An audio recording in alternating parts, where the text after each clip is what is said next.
don't think there's ever been a day in the last 10 years where I haven't, at least once in that day, said the following verse to myself. Romans chapter 8 in verse 18. For I consider that the sufferings of this present time are not worth comparing with the glory that is to be revealed to us. So the always logical, sometimes poetic, eminent scholar, Apostle Paul, he's doing math. He's doing accounting. And on one side of the ledger, he has the suffering of the present age. And on the other side of the ledger, he has the future glory that will be revealed to those of us who are followers of Jesus Christ.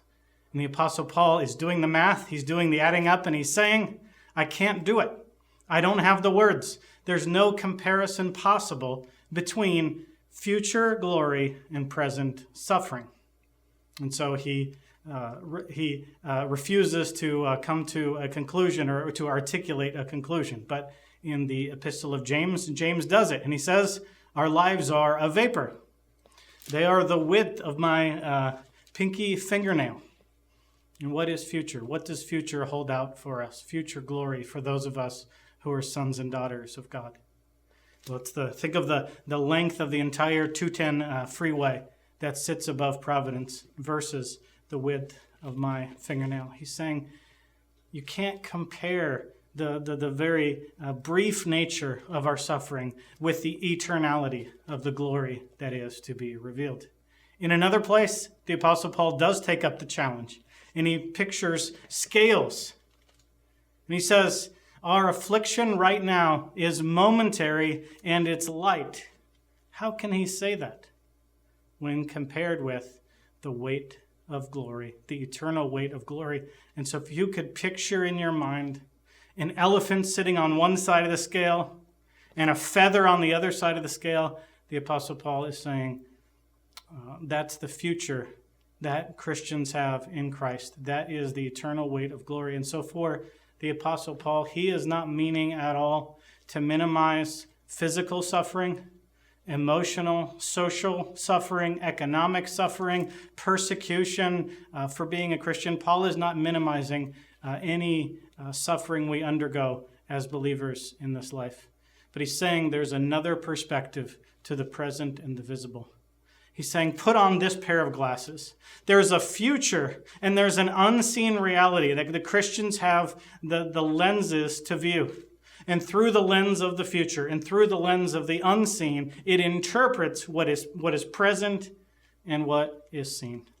And Paul tells us, one who was very familiar with suffering, I'm telling you, Christians, that the weight of glory and that the eternality of glory is far superior to the temporal and light affliction that we experience on a daily basis. And then Paul makes a move in the next paragraph that I don't think anybody saw coming. He's talking about the believer's present suffering versus the believer's future. And then he goes on to say, for the creation waits with eager longing for the revealing of the sons of God. For the creation was subjected to futility, not willingly, but because of him who subjected it in hope, that the creation itself will be set free from its bondage to corruption and obtain the freedom of the glory of the children of God. For we know that the whole creation has been groaning together in the pains of childbirth until now. Paul moves from the believer's struggle to the world itself, to the natural subhuman world itself, and says even the world experiences this pain, this subjugation, this imprisonment under the fall. Your dog at home is not the dog that it was meant to be. The pine tree growing in your backyard is not the pine tree God intended. All of creation is groaning under the bondage to sin. And so I want you to think about the perfect Thanksgiving meal. It's set out on the table, and you don't do anything to it. And 3 minutes later, it tastes about the same. 30 minutes later, untouched. Well, now the green beans have gone cold. 3 hours later, almost nothing tastes good anymore. There's a blandness to it.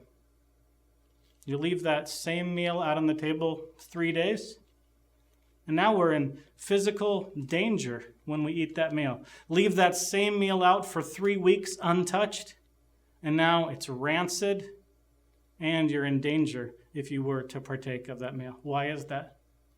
Because things fall apart. Everything is broken. Everything is fading away. Everything is longing for the sons of God to be revealed. Everything in creation and all believers are awaiting the redemption that is in Jesus Christ.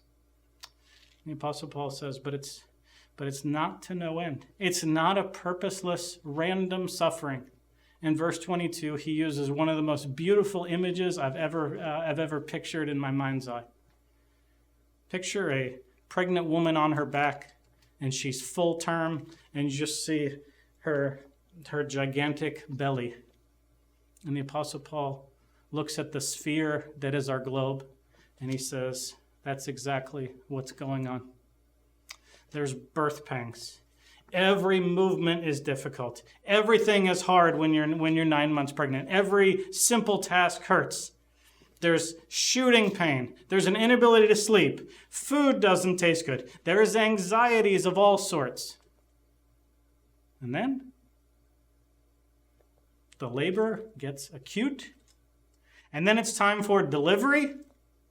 And what happens just minutes after a successful delivery? The mom is holding her newborn child to her breast and to her neck, and she's smelling the skin and touching the soft baby skin. And what does every normal human mother say?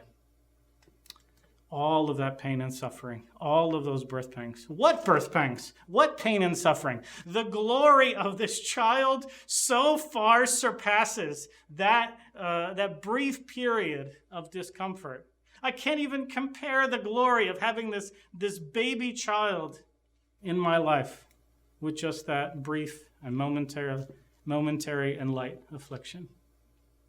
Now, these are all nice words. These are all nice things to confess. That in verse 18, Paul says, for believers, the weight of glory far surpasses the light and momentary affliction.